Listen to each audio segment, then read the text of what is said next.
Good morning दर्शक बंधु। आज हूँ मार्च 21 तारिख शनिवार। चलतु केतोटी गुरुत्वपूर्ण खबर उपरे नजर पकाइबा। सेथिपाई वीडियोटी को शेष पर्यंत देखंतु एवं जदि चैनल रे नुआ आछंती ताहले सब्सक्राइब करी बेल आइकन टी को दबाई दियंतु, जा फल रे नुआ नुआ अपडेट सर्वप्रथमे पाई परिबे। आजिर प्रथम खबर साइक्लोन नरेल रो कराल रूप केप यर्क रे सृष्टि करि पारे महाविपत्ति।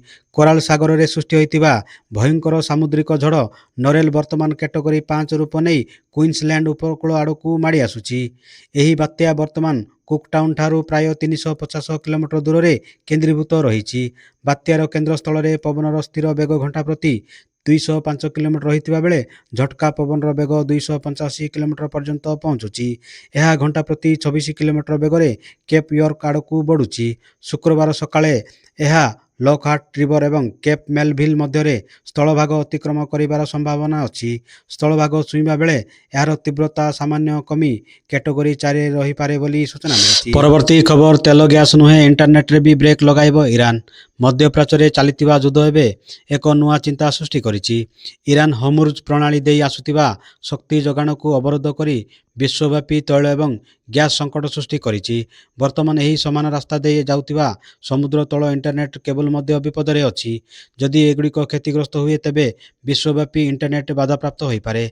भारत समेत अनेक देश रे बैंकिंग एवं डिजिटल सेवा प्रभावित होई पारे बोली खबर मिलिछि। परवर्ती खबर आसुछि काल बैशाखी। उत्तर उपकूल ओडिशा रे बरसिबो। झड़ वर्षा पाई 6टी जिला को ऑरेंज वार्निंग। आज 6टी जिले में काल बैशाखी प्रभाव में झड़ वर्षा हो पारे। सुंदरगढ़, मयूरभंज, केन्दुझर, झारसुगुड़ा, बरगढ़ और संबलपुर पर आशंका रही। घड़घड़ी सह कुआपथर वर्षा हो पारे। यही सबू जिला पाणीपाग विभाग ऑरेंज वार्निंग जारी करिछि। सेहि भली उत्तर ओडिशा, अभ्यंतरीण ओडिशा एवं दक्षिण ओडिशार विभिन्न स्थान में स्वल्परू मध्यम धरणर वर्षा हो पारे। ए सबु स्थान में 30 ରୁ 40 किमी बेगरे पवन बहिबा संभावना रही। आज उपकूल ओडिशा, अभ्यंतरीण ओडिशा और दक्षिण ओडिशार अनेक स्थान में घड़घड़ी सह वर्षा हो पारे। 25 तारिख जाए उत्तर ओडिशार विभिन्न स्थान में घड़घड़ी सह वर्षा संभावना रही। काल बैशाखी प्रभाव में अचानक घड़घड़ी और वर्षा आशंका थिबारु लोके सुरक्षित स्थान में आश्रय नेबाकू परामर्श दिया जाइतिबा खबर मिली। परवर्ती खबर सस्ता हो तेल। युद्ध मध्य सारा विश्व को मिलिबो आश्वस्ति। साधारण जनता को खूब शीघ्र मिलिबो बड़ आश्वस्ति।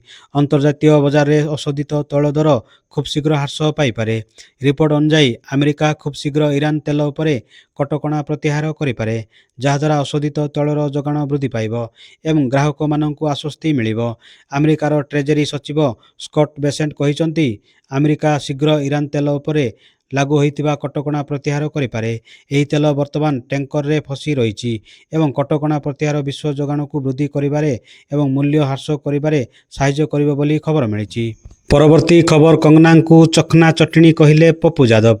राजनीति मैदान रे एबे बाक्युब्ध तेजिबारे लागिछि। मंडी सांसद तथा बॉलीवुड अभिनेत्री कंगना रणावत एवं बिहार पूर्णिया सांसद पप्पू यादव मध्य कथा कटाकटी एवं चर्चार विषय पलटिछि। पप्पू यादव चखना चटनी बयान को नहीं कंगना रणावत कड़ा प्रतिक्रिया प्रकाश करने सह महिला विरोधी मानसिकता बोली दर्शाई। गत गुरुवार कांग्रेस नेता राहुल गांधी सपक्ष में बाहरी पप्पू यादव कंगना को कटाक्ष करथिले।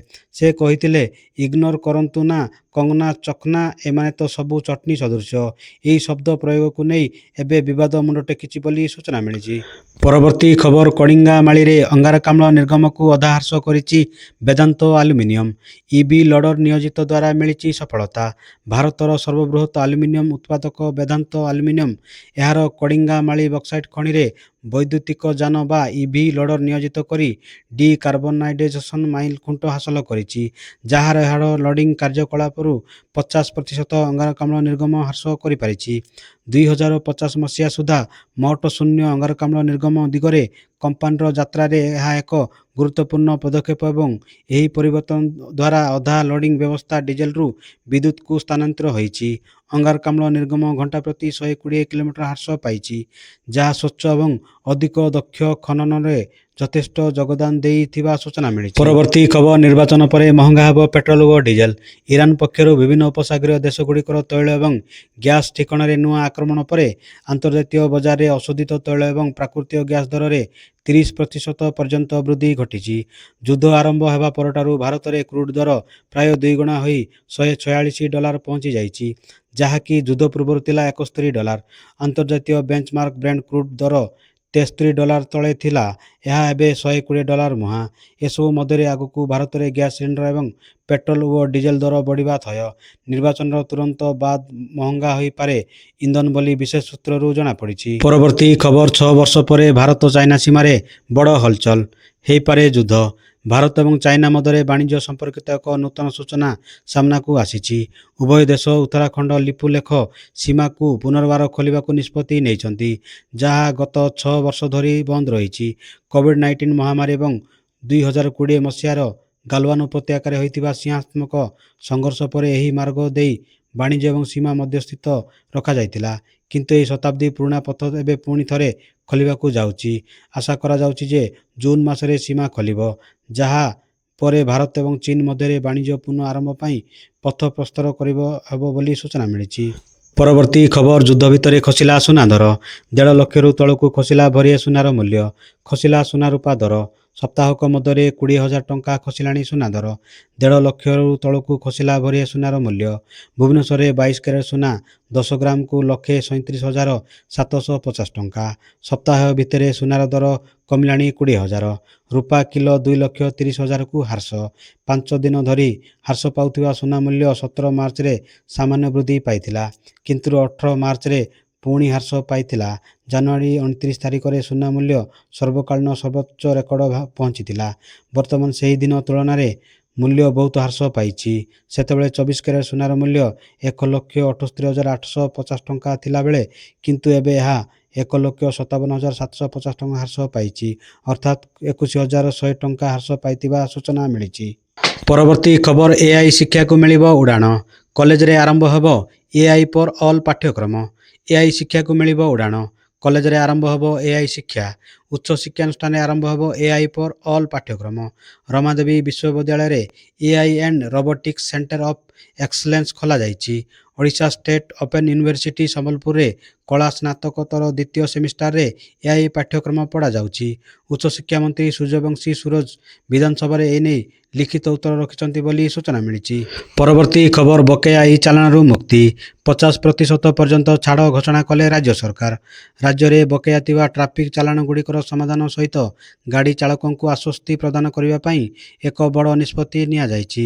ଓଡ଼ିଶା ସରକାରଙ୍କ ଗୃହ ବିଭାଗ ପକ୍ଷରୁ ଜାରି ହୋଇଥିବା ଏକ ନୂତନ ବିଜ୍ଞପ୍ତି ଅନୁଯାୟୀ ଆଗାମୀ ଜାତୀୟ ଲୋକ ଅଦାଲତରେ ପୁରୁଣା ଇ ଚାଲାଣ ଏବଂ ଟ୍ରାଫିକ୍ ଜରିମାନା ଉପରେ ବ୍ୟାପକ ରିହାତି ପ୍ରଦାନ କରାଯିବ। ଦୀର୍ଘ ଦିନ ଧରି ଅଦାଲତରେ ପଡ଼ି ରହିଥିବା ହଜାର ହଜାର ମାମଲାର ସମାଧାନ କରିବା ସହ ବିଚାର ବିଭାଗୀୟ ବୋଝ ହ୍ରାସ କରିବା ଲକ୍ଷ୍ୟରେ ସରକାର ଏହି ୱାନ୍ ଟାଇମ୍ ସେଟଲମେଣ୍ଟ ଯୋଜନା ପ୍ରଣୟନ କରିଛନ୍ତି ବୋଲି ସୂଚନା ମିଳିଛି। ପରବର୍ତ୍ତୀ ଖବର, ଓଡ଼ିଶା ସରକାରଙ୍କ ବଡ଼ ନିଷ୍ପତ୍ତି, ବଢ଼ିଲା ଅଫିସରଙ୍କ ଆର୍ଥିକ କ୍ଷମତା। ରାଜ୍ୟରେ ବିଭିନ୍ନ ପ୍ରକଳ୍ପ ଓ ଯୋଜନାର କାର୍ଯ୍ୟକାରିତାରେ ସ୍ୱଚ୍ଛତା ଏବଂ ଗତିଶୀଳତା ଆଣିବା ପାଇଁ ଓଡ଼ିଶା ସରକାର ଏକ ଗୁରୁତ୍ୱପୂର୍ଣ୍ଣ ପଦକ୍ଷେପ ଗ୍ରହଣ କରିଛନ୍ତି। ଅର୍ଥ ବିଭାଗ ପକ୍ଷରୁ ପ୍ରକାଶିତ ଏହି ନିୟମାବଳୀ ଅନୁଯାୟୀ ଏବେ ଅନେକ କ୍ଷେତ୍ରରେ କ୍ୟାବିନେଟ୍ ବା ମନ୍ତ୍ରୀଙ୍କ ଅନୁମୋଦନ ଅପେକ୍ଷା ନ କରି ବିଭାଗୀୟ ସଚିବ ଓ ଜିଲ୍ଲାପାଳମାନେ ପ୍ରକଳ୍ପ ପାଇଁ ଅର୍ଥ ମଞ୍ଜୁରି କରିବାରେ ନୂତନ ନିୟମ ଅନୁସାରେ ପ୍ରଶାସନିକ ବିଭାଗର ସଚିବମାନଙ୍କୁ ଆନୁଷଙ୍ଗିକ ଖର୍ଚ୍ଚ କ୍ଷେତ୍ରରେ ପୂର୍ଣ୍ଣ କ୍ଷମତା ପ୍ରଦାନ କରାଯାଇଛି ବୋଲି ସୂଚନା ମିଳିଛି। ପରବର୍ତ୍ତୀ ଖବର, ଆଇପିଏଲ୍ ପୂର୍ବରୁ ଏସ୍ଆର୍ଏଚ୍କୁ ଲାଗିଲା ତଗଡ଼ା ଝଟକା। ଇଣ୍ଡିଆନ୍ ପ୍ରିମିୟର ଲିଗ୍ର 19ତମ ସିଜିନ୍ ଆରମ୍ଭ ହେବାକୁ ଆଉ ମାତ୍ର 10 ଦିନରୁ କମ୍ ସମୟ ବାକି ଥିବାବେଳେ ଟୁର୍ଣ୍ଣାମେଣ୍ଟ ଆରମ୍ଭ ହେବା ପୂର୍ବରୁ ଦଳଗୁଡ଼ିକ ଏକ ବଡ଼ ବିପର୍ଯ୍ୟୟ ସମ୍ମୁଖୀନ ହୋଇସାରିଛନ୍ତି। ଆହତ କାରଣରୁ ଖେଳାଳିମାନଙ୍କ ବାଦ ପଡ଼ିବା ରିପୋର୍ଟ ଲଗାତାର ସାମ୍ନାକୁ ଆସୁଛି, ଯାହା ପ୍ରଶଂସକମାନଙ୍କ ମଧ୍ୟରେ ଚିନ୍ତା ବୃଦ୍ଧି କରୁଛି। ଆଇପିଏଲ୍ 2024 ପୂର୍ବରୁ ସନ୍ରାଇଜର୍ସ ହାଇଦ୍ରାବାଦ ପାଇଁ ଆହୁରି ଖରାପ ଖବର ଆସିଛି। ଦଳର ଷ୍ଟାର ଅଷ୍ଟ୍ରେଲିଆର ଅଲରାଉଣ୍ଡର ଜେକ୍ ଏଡୱାର୍ଡସ ଆଘାତ ଯୋଗୁଁ ସମଗ୍ର ଟୁର୍ଣ୍ଣାମେଣ୍ଟରୁ ବାଦ ପଡ଼ିଛନ୍ତି। ଆଘାତ ପାଇଥିବା ଯୋଗୁଁ ଡାକ୍ତର ତାଙ୍କୁ ବିଶ୍ରାମ ନେବାକୁ ପରାମର୍ଶ ଦେଇଥିବା ଖବର ମିଳିଛି। ପରବର୍ତ୍ତୀ ଖବର, ଓଡିଆଇ ବିଶ୍ୱକପ୍ 2027 ପାଇଁ ଟିମ୍ ଇଣ୍ଡିଆର 20 ଜଣ ଖେଳାଳିଙ୍କୁ ଚୟନ। ଭାରତୀୟ କ୍ରିକେଟ ଦଳ ସମ୍ପ୍ରତି 2026 ଟି20 ବିଶ୍ୱକପ୍ ଜିତିଛି ଏବଂ ଏହାର ପରବର୍ତ୍ତୀ ଲକ୍ଷ୍ୟ ଏବେ 2027 ଦିନିକିଆ ବିଶ୍ୱକପ୍ ଉପରେ ସ୍ଥିର ହୋଇଛି। ଦିନିକିଆ ବିଶ୍ୱକପ୍ ସମ୍ପର୍କରେ ଏକ ଆଶ୍ଚର୍ଯ୍ୟଜନକ ଖବର ଏବେ ସାମ୍ନାକୁ ଆସିଛି। ରିପୋର୍ଟ ଅନୁଯାୟୀ ଟିମ୍ ଇଣ୍ଡିଆ ଚୟନକର୍ତ୍ତାମାନେ ଟୁର୍ଣ୍ଣାମେଣ୍ଟରେ ଖେଳିବାକୁ ଥିବା 20 ଜଣ ଖେଳାଳିଙ୍କୁ ପୂର୍ବରୁ ଚୟନ କରିସାରିଛନ୍ତି। ଏହାର ଅର୍ଥ ହେଉଛି ବିଶ୍ୱକପ୍ ଆଉ ଗୋଟିଏ ବର୍ଷ ବାକି ଥିବାରୁ ଚୟନକର୍ତ୍ତାମାନେ 20 ଜଣ ଖେଳାଳିଙ୍କୁ ଦଳ ଚୂଡ଼ାନ୍ତ କରିସାରିଛନ୍ତି। ଏବେ IPL ସିଜନ ସାରା ସମସ୍ତ ଚୟନକର୍ତ୍ତା ଏହି ଖେଳାଳିମାନଙ୍କ ଉପରେ କଡ଼ା ନଜର ରଖିବା ଖବର ମିଳିଛି। ପରବର୍ତ୍ତୀ ଖବର ପ୍ରଥମ ଦିନରେ ଜବରଦସ୍ତ କଲେକ୍ସନ କଲା ଧୁରନ୍ଧର 2, ହାଉସଫୁଲ୍ ରହୁଛି ଥିଏଟର। ସାରା ବିଶ୍ୱରେ ଚହଳ ପକାଇଛି ରଣବୀର ସିଂଙ୍କ ଅଭିନୀତ ଫିଲ୍ମ ଧୁରନ୍ଧର ଦି ରିଭେଞ୍ଜ। ଏହି ଫିଲ୍ମର ପ୍ରଥମ ଦିନର କଲେକ୍ସନ ଇତିହାସ ସୃଷ୍ଟି କରିଛି। ନିର୍ଦ୍ଦେଶକ ଆଦିତ୍ୟ ଧରଙ୍କ ଫିଲ୍ମ ଧୁରନ୍ଧର 2 ଥିଏଟରରେ ହଇଚଇ ସୃଷ୍ଟି କରିଛି। ଧୁରନ୍ଧର 2 ପାଇଁ କ୍ରେଜ୍ କେତେ ଅଧିକ ରହିଛି ତାହା ବକ୍ସ ଅଫିସ ଦେଖିଲେ ଆପଣ ନିଜେ ଜାଣିପାରିବେ। ଫିଲ୍ମଟି 24 ଘଣ୍ଟା ମଧ୍ୟରେ 100 କୋଟିରୁ ଅଧିକ ନେଟ୍ କଲେକ୍ସନ କରିଛି। ପେଡ୍ ପ୍ରିଭ୍ୟୁ ଶୋରୁ 43 କୋଟି ଏବଂ ପ୍ରଥମ ଦିନ ପ୍ରାୟ 65 କୋଟିକୁ ମିଶାଇ ଧୁରନ୍ଧର ଦ ରିଭେଞ୍ଜ 108 କୋଟି ଅତିକ୍ରମ କରିଛି। ଧୁରନ୍ଧର 2 ହିନ୍ଦୀ, କନ୍ନଡ଼, ମାଲାୟାଲମ, ତାମିଲ ଏବଂ ତେଲୁଗୁ ଭାଷାରେ ମୁକ୍ତିଲାଭ କରିଛି। ଆଜିର ଖବରକୁ ଏଇଠି ରଖୁଛି। ପୁଣି ନେଇ ଆସିବି ଲେଟେଷ୍ଟ ଅପଡେଟ୍। ସେ ପର୍ଯ୍ୟନ୍ତ ବିଦାୟ ନେଉଛି। ଜୟ ହିନ୍ଦ।